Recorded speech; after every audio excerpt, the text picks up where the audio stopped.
Archer अपने office में बैठा हुआ था। कर्नल साइमन की तरफ से उसे कोई रिपोर्ट न मिली थी और वो उसकी तरफ से रिपोर्ट के इंतज़ार में था।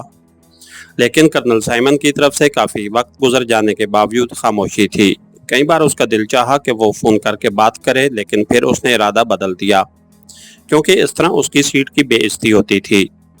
उसकी नज़रें एक फाइल पर जमी हुई थीं कि अचानक पास पड़े हुए सुर्ख रंग के फ़ोन की घंटी बज उठी।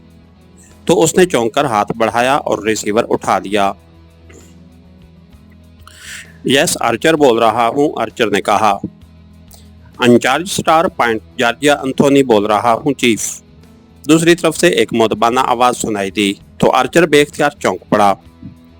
यस, क्या बात है, क्यों कॉल की है? आर्चर ने कहा। कर्नल साइमन की कॉल आई थी जनाब। उन्होंने एक हेलीकॉप्टर एक्स लेबॉर्ट्री पर मंगवाया था। उनका कहना था कि उनके साथी शदीद जख्मी हैं और वहां मौजूद पहला हेलीकॉप्टर खराब हो गया है। उन्होंने कोड भी दुरुस्त बताया था, इसलिए मैंने हेलीकॉप्टर भिजवा दिया है।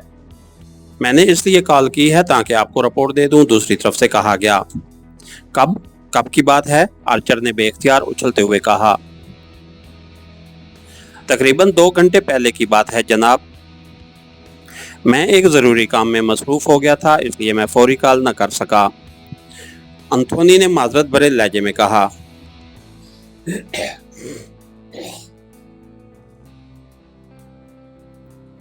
2 घंटे पहले? फिर तो हेलीकॉप्टर वापस आ जाना चाहिए था। क्या हेलीकॉप्टर वापस नहीं आया? आर्चर ने कहा। नहीं जनाब, दूसरी तरफ से कहा गया। क्या फ्रीक्वेंसी है हेलीकॉप्टर ट्रांसमीटर की? आर्चर ने पूछा। 1 मिनट सर, मैं बताता हूँ, दूसरी तरफ से कहा गया और आर्चर ने बेख्तियार होंठ पेंच लिए। उसके जहन में धमाके से हो रहे थे क्योंकि ये बात उसकी समझ में ना आ रही थी कि कर्नल साइमन के साथी जख्मी हो गए हैं और उसके लिए उसने हेलीकॉप्टर तलब किया हो। तो फिर वो पाकिस्तानी एजेंटों का क्या हुआ? जबकि कर्नल साइमन के ख्याल के मुताबिक वो एक्स लेबॉर्ट्री के अंदर मौजूद थे। सर, फ्रीक्वेंसी नोट करें, दूसरी तरफ से आवाज़ सुनाई दी। यस, बताओ, आर्चर ने कहा तो दूसरी तरफ से फ्रीक्वेंसी बता दी गई।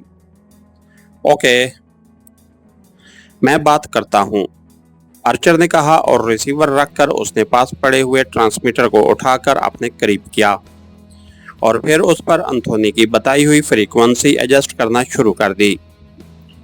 Hello hello, Archer calling chief of white shadow, over, Archer ने बार बार कॉल देते हुए कहा। Yes, colonel Simon attending you, over. चंद लम्हों बाद कर्नल साइमन की आवाज़ सुनाई दी। तुम कहाँ हो इस वक्त कर्नल साइमन? ओवर, आर्चर ने कहा। सर, मैं अपने 4 साथियों समेत इस वक्त हेलीकॉप्टर में हूँ और हम बोनस एयर्स जा रहे हैं क्योंकि मेरे साथी शदीद जख्मी हो गए हैं और उनका इलाज जॉर्जिया में नहीं हो सकता, ओवर, दूसरी तरफ से कहा गया।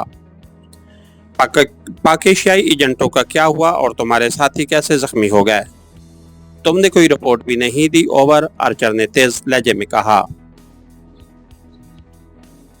सर, मैं अपने साथियों की शदीद जख्मी होने की वजह से रिपोर्ट ना दे सका। हमने सिक्योरिटी विंग में पिकेटिंग की हुई थी और बाहर भी। फिर अचानक पाकिस्तानी एजेंट सिक्योरिटी विंग के रास्ते से वापस आए और हमने उन पर फायर खोल दिया। वो 5 अफराद थे, पांचों हलाक तो हो गए, लेकिन हमारे भी 4 साथी हलाक हो गए, जबकि 4 शदीद जख्मी हुए। मुझे भी जख्म आए हैं, ओवर, दूसरी तरफ से कहा गया तो आर्चर बेख्तियार चौंक पड़ा। क्या वाकई? क्या तुम दुरुस्त कह रहे हो?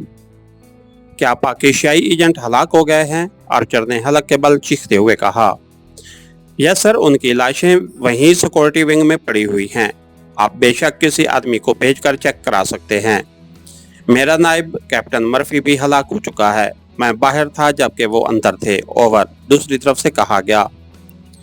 ओके, तुम बोन्स एयर्स पहुंचकर दोबारा कॉल करना, मैं इस दौरान चेकिंग कराता हूँ, क्योंकि अगर वो एक्स लेबॉर्ट्री के अंदर रहे हैं तो फिर लाजमन उन्होंने उसे तबाह कर दिया होगा, ओवर एंड ऑल, आर्चर ने कहा और उसके साथ ही उसने ट्रांसमीटर ऑफ किया और फोन का रिसीवर उठाकर उसने तेजी से नंबर प्रेस करने शुरू कर दिए।